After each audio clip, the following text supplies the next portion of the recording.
नमस्कार दोस्तों, जय जोहार। मैं कौशल तिवारी और बिहनिया संझा में आपका स्वागत है। छत्तीसगढ़ पीएससी ने 2023 के परीक्षा परिणाम घोषित कर दिए हैं। इस परीक्षा में 3597 बच्चों ने परीक्षा दी थी। उसमें से 703 बच्चे पास हुए हैं। उनका इंटरव्यू होगा, उसके बाद भर्ती होगी। लेकिन दूसरी तरफ छत्तीसगढ़ के बेरोजगारों के साथ विष्णुदेव साय की सरकार किस तरीके का खेल खेल रही है, सीजीपीएससी किस तरीके से बच्चों के साथ खिलवाड़ कर रही है, यह हैरान कर देने वाली है। छत्तीसगढ़ पीएससी शुरू से विवादों में रही है। रमन सिंह के समय भी कई तरह के विवाद हुए थे और इन विवादों में वही जोशी जी जो नीट परीक्षा के भी चर्चित चेहरे रहे, वे भी चर्चा में रहे। और लगता है कि सरकार केवल वादा करती है। भूपेश बघेल के दौरान पीएससी घोटाले को लेकर सीबीआई की जांच के आदेश तो दे दिए गए हैं, लेकिन पूछताछ जो अधिकारी हैं, कर्मचारी हैं, उनसे पूछताछ के लिए राज्य सरकार की अनुमति चाहिए। घोटाले को लेकर भारतीय जनता पार्टी ने जबरदस्त बवाल मचाया था और दावा किया था कि जब वे सत्ता में आएगी तो सेंट्रल में जिस तरीके से यूपीएससी की तर्ज पर सब कुछ ठीक कर लेंगे। लेकिन विष्णुदेव साय की सरकार अभी तक अध्यक्ष की भी नियुक्ति नहीं की है, परीक्षा नियंत्रक नहीं है, 2 सदस्य गायब, और जिसका दुष्परिणाम भी अब सामने आने लगा है कि किस तरीके से बच्चों के भविष्य के साथ खिलवाड़ किया जाता है।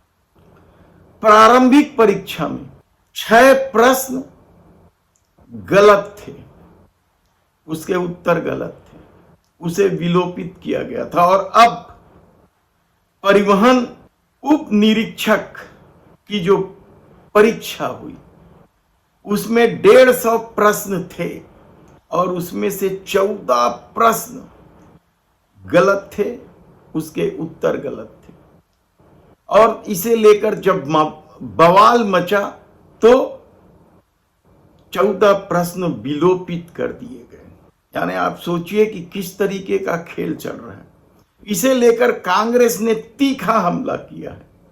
प्रदेश अध्यक्ष दीपक बैज ने क्या कहा, पहले वह सुन लीजिए। अब ये तो बड़ा दावा करते थे कि यूपीएससी के तर्ज पर पीएससी का मॉडल तैयार किया जाएगा।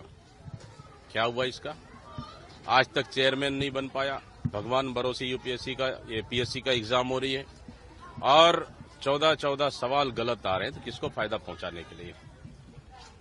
मतलब सीधा सीधा ये है कि सरकार अपने लोगों को फायदा पहुंचाने के लिए इस तरह के क्वेश्चन पूछ रहे हैं।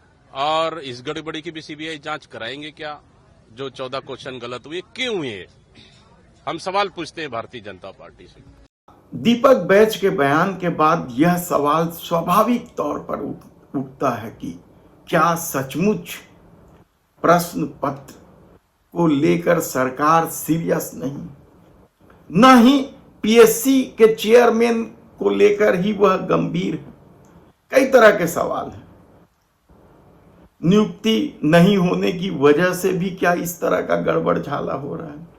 और छत्तीसगढ़ के युवाओं के भविष्य के साथ खिलवाड़ कब तक होता रहेगा, यह सबसे बड़ा सवाल है।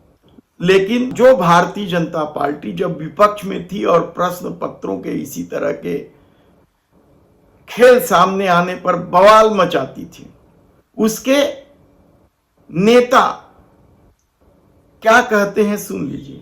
नहीं तो ये सवालों का घेरे में नहीं है, इतनी तो ये सवालों का घेरे में नहीं है, ये तो तकनीकी त्रुटियां हैं। निश्चित रूप से उस मामले में जो भी होगा नियमानुसार वो कार्रवाई करेंगे।